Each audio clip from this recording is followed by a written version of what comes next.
Yeah, Brian, I mean, what's the mood like in camp? Must be really positive. Obviously, you come back after a really good win at Batley, and you got a cup semi-final. Must be a mixture of excitement and sort of happiness with how things are going at the moment. Yeah. That's a fair reflection. I think the Batley game was probably the least stressful for a few years at Batley. So it's nice for the boys to appreciate what to do and what not to do. And yeah, we can be excited about this week now. And how pleased are you? Obviously, it's very easy to say it's one game at a time, but if players have genuinely bought into that, you look at, say, Tottenham, Man United in the Premier League, they've almost formed that in to focus on the Europa League final. It's never felt like Bulls have just been looking at that semi-final at Wembley. Every game has been seemingly really on it between the Sheffield quarter-final and this game. There's only 2 trophies you can win in the Championship, and so our aim and our direction's been around trying to do well in both of them. Now the opposition have a lot to say about that, but wherever we can be competitive, we will. And we've been able to be competitive both in the 1895 Cup and start building our season as well. I spoke to Ronan after the game, after I spoke to you, and he sort of talked about, you've mentioned before, about it probably took some of the lads, and he said himself, the penny to drop longer than maybe he initially expected when he talked about the difference between the Batley win on Sunday and maybe the one in the Cup. As someone who's been around the game a long time, is that something you've got to sort of coach players, sort of that patience that, like, look, you're not going to come out and be all guns blazing in week 1. It's going to take, like you've said, to sort of week 9 or 10 maybe to see the best of you. I think with the new team, which this is, then that's the answer. Yeah. Batley had some personnel missing at the weekend, which really affects what they do. You know, I pick out 2, Brown and Dame Manning, make a huge difference to their emotional levels, but our emotional levels were good. You have to match, meet what you're trying to beat, kind of thing. The season was always going to be thus. The start of the season with the inclement weather is a great leveller for this competition. So I think you find most teams won't really know where they're at till around 10, 11, 12, and I've said that consistently. And I think our improvements week by week have been measurable. Given that it's only around now or maybe next week when you start to see where you feel like you should be sort of fully firing, how pleased are you then the fact that in these first 9 games you are sat at the moment sort of joint top with Toulouse and Halifax, when it has been a bit of a learning process, you're still doing very well in the league at the moment? Well, it's new people, and we've had to use all of our new people. The reality is we've had at times 7 or 8 injured people, and most of the teams have had. So that's not me crying wolf. It's most of the teams have had to cope with a lot of injuries. We have, and I think we've done it particularly well because of the depth of our squad. I think other than Doro, we haven't gone out on the loan market to try and fill spaces. We've stuck with what we've got, and that's been beneficial. So I think, yeah, it's great reflection on the question that you asked, but I think I always thought it would be like this. No, it's been really good, and obviously one thing that also was good, there didn't seem to be any injuries after the weekend, obviously, and we make very much on the guy hamstring. I just don't understand that rule at all. But how is everyone was it just the knocks that you were hoping for, or has anyone come through worse than you thought from the Batley game? No, bumps and bruises, so pretty much everybody that was at Batley is okay. And we've got probably the ability. Michael Lawrence is looking good in practice.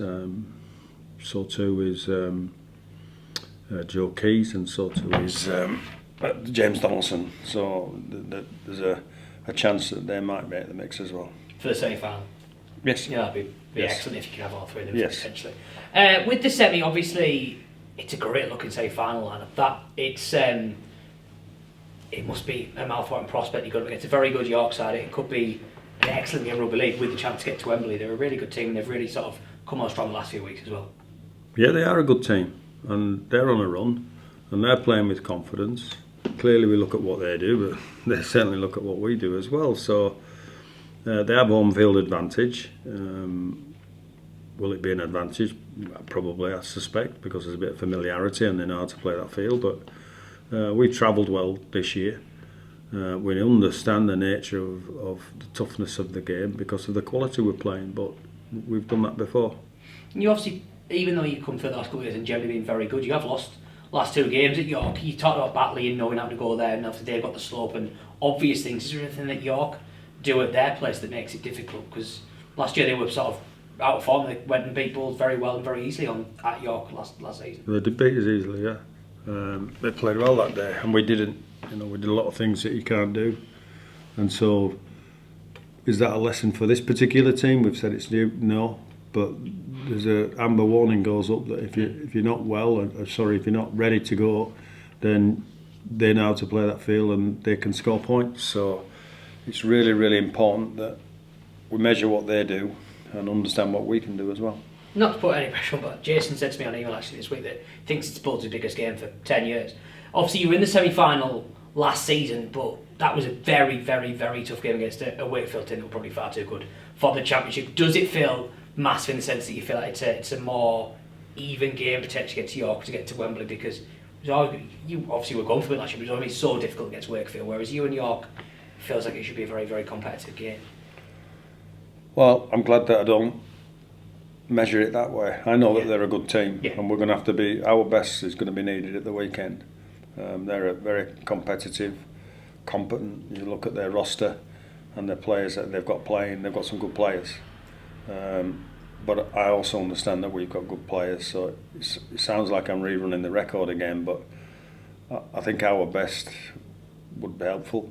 We certainly need to be somewhere near that. We certainly need to, when we've been places, teams that have been above us in the league table up until now, then our mentality was good. Our mentality is going to have to be good at the weekend. Thanks, Brian. It's brilliant. Pleasure.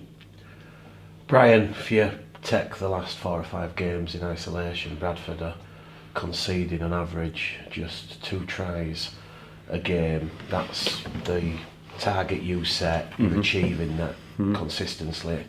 How important is that defence going to be on Sunday against the York Knights? Really important. I'm not a statistics man, I'm not a completions man really, but I am a defensive type of coach, if you like, and making sure we understand what they do and countering that is very important. But I also understand that our team's got a lot of flair when it wants to play, and sometimes you have to allow that to happen as well. So yeah, of course it's a semi-final, you've got to defend well. It's obvious to me, but sometimes people don't focus on that. You spoke after the Batley game about room for improvement. There's still room for improvement. Yeah. Is there any areas that you've worked on this week to perhaps refine? Not yet, but there'll be some areas that we'll work on that I think will be particularly helpful for what York do. I think that's important. I think understanding what your opposition does and being able to cope with it probably gives you the upper hand. If they haven't done the same thing, it's like I say about semi-finals, you've got to play well, and everybody's got to play well. But if the opposition play well, then it might be the bounce of the ball or a referee's decision or something quirky that happens. But you've got to do those effort areas really well. Talking about bounces of the ball back to Batley, Guy Armitage taken out in the air by Isaac Shaw. I believe he got a dislocated finger from that incident. And a sore ankle. And a sore ankle. What's your whole thoughts on that, Brian? Does that law need to be reviewed by the RFL? Yeah, I'm not being emotive about it or criticising anybody. But if the directive is that's not foul play, then have a look at it and tell me what is foul play. We had an incident the week previously. Elliot Paposha gets 2 games for an accident, and I get the rhetoric, I get the language that's around. Well, he was falling and there was momentum, and was he in danger, and is his head in the right place? And I get all of that language. I get it all.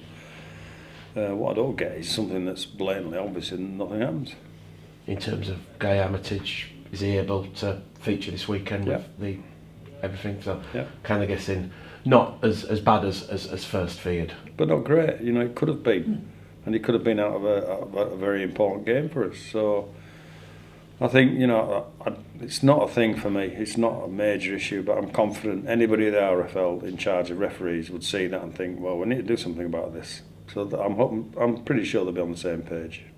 Players who we didn't perhaps sprinkle some love and the spotlight on last week was Sam Hallis, 75 minutes. Talk about his contribution and how you know, when you look at Sam, I think we mentioned after the Sheffield game, he looked like a biblical figure with the stitches, Brian, but he wants to stay out there. Samson, he'd love that. If you get to call him Samson, he'll be walking around, he's 4'1", he's Sam, he'll be walking around about 7 foot if you call him Samson. But when you see one of your players who's cut and busted and he's wanting to stay out there, you know, for the full game to help, you know, help his team, Brian, that's a real... I don't think that's unusual for our team. The way that they practice and the way that they want to help each other to get what they want, it's as good as anywhere I've been, and Sam exemplifies that. He went good, he played well, and it's a benefit for us, but I think we've got other players just like that. It is 6 games unbeaten. That's good momentum to take to York and this 1895 Cup semi-final on Sunday. Yeah, better than 6 losses, for sure. And when you look at the challenges facing you, Brian, equally, you look at York's form, they're 6 from 7. I'm kind of guessing both sides are going to be, you know, using that momentum to hopefully nudge them past the finish line in a trip to Wembley. It'll be the small things that make the difference. And Mark Applegarth knows that too. So he's a cute cookie, and they'll be well coached, they'll be well presented. They're a dangerous team, but I just genuinely think that we are as well. And these games, semi-final and opportunities, don't come around often to coaches and to players. What's your sort of message to the team this week, Brian, those expectations that you expect from your side? It's what they expect from each other, and it's giving them a few bit of directions as to what might or might not get you on top in a big game, which this is, in a close game, which I think this might be. So you just have to give them a few words of wisdom as to how to be ready. Bradford's away form, Toulouse aside, has been really good in 2025. Does that count for something this weekend, knowing that you've gone to Oldham, you've gone to Halifax, you've gone to Featherstone, and you've come away with big, you know, important victories? Yeah, I think it does. I think previous years it might not have been the case. Well, not only that, we actually played well at all those venues as well. You know, different circumstances clearly at Halifax, but it was a good win nevertheless. And so yeah, it's we'll have a good travelling army behind us, so we'll be supported well. We know that. We've got to make it less of a home fixture for York than they will probably like, and you do that with your performance, and you do that with the backing that we'll clearly get. But the bottom line is you have to play well too. How do you assess that sort of emotional aspect of a big game, you know, that's coming up on Sunday for your players, Brian? It's difficult, but you have to be as normal as you can possibly be. I've just come from the York press conference, and Mark Applegarth has banned any talk about, you know, beating Bradford, trips to Wembley. You know, he clearly doesn't want any distractions. He wants his side, you know, fully focused on the job in hand. Is that a similar sort of viewpoint that you subscribe to? It's a cute cookie, yeah. You can get distracted by your thought processes, and you know, we've got a week's practice before Sunday. That's very, very important, really important. And you put your plans in place, and then you hope the players can deliver it, and it's as simple as that. Do you treat this like any other game, or because Yes. it's important, Brian, do you change training, change certain aspects? No. And obviously you've mentioned the importance of the fan base. That was something that also Mark Applegarth referenced. It is it's effectively a semi-final, and you'd expect semi-finals at neutral venues, but obviously with the 1895 Cup it's a home game for York, but he feels that the Bradford support is going to erode that side of that home advantage for York. So I'm kind of guessing, Brian, do you see this game as an advantage to either York or a disadvantage to Bradford? Well, home field advantage is clearly an advantage. I don't care how many Bradford fans travel. I do care how, by the way, that was not saying. I mean, I don't, you can say, well, he's defending the fact that they're at home. And rightly so, he's trying to level the stakes out there because they're smart. But, if I commentated on a game there last week where it truly was a Hull KR home game at York. So the more of our fans we can get there, the better that will be for us. But there's the familiarity that they have and the fact that they play on that pitch regularly and it's their home ground. And I think they've done pretty well and beaten us there twice before. Speaks for itself. Home field advantage is just that. You're at home and it is an advantage. And as we've seen with those big numbers that have gone to Halifax, Oldham, Featherstone and Batley last weekend, that's a huge boost, a huge advantage for you and your side to play behind. Yeah, it's very rewarding. But the crucial word there is you've got to play. I know you've said Joe Keys, Michael Lawrence, James Donaldson, Brian are in contention. What's the overall health of the team? Is anyone else potentially back? Do you see yourself having selection headaches ahead of this one? Because this is probably a game everyone wants to play in. And they're all going to play in every game. That's the nature of our squad. We'll have a couple of selection headaches. I think we've got some people that, I thought Logan Bailey showed what he's about the weekend. Emmanuel Wane in his little cameo showed what he can offer for us. So they throw themselves into the mix. Somebody will miss out this weekend. And when you look at York, they're coming off the back of what Mark said was their best performance of the season. There's certainly a lot of strike, a lot of prowess in that York side, a lot of threats. Yeah, a lot of threats in our side as well. So I said at the start of the interview, it's important we understand what they do, and then maybe throw a few things at them that they're not used to. And when you look at the packs, Brian, obviously, that's gonna be one hell of a collision out there on Sunday afternoon. Yeah, I hope so. Do you see any dangers in those forwards? Akuma ties, your Jordan Thompson, players who've got that experience and that leadership for this one. Very good players. And if you disrespect the fact that they've got a good team with good players and are well coached, then we'll come unstuck. But hopefully people reflect upon our team in the same way. I'm sure Mark Applegarth's looking at what we've got and thinking of ways to negate what we do. And just finally from me, Brian, obviously you've been in these positions before, many big games over your long illustrious career. How you prepare your teams, how you prepare yourself for these big games, has that kind of changed as the years have gone by? I'm kind of guessing even at your young age you're still picking up and learning things. Well, I think that the key is the players have to play. It doesn't matter how I feel. We can prepare the team as it's about the players on the field, and it always is in any situation. And if they're ready, and they play better.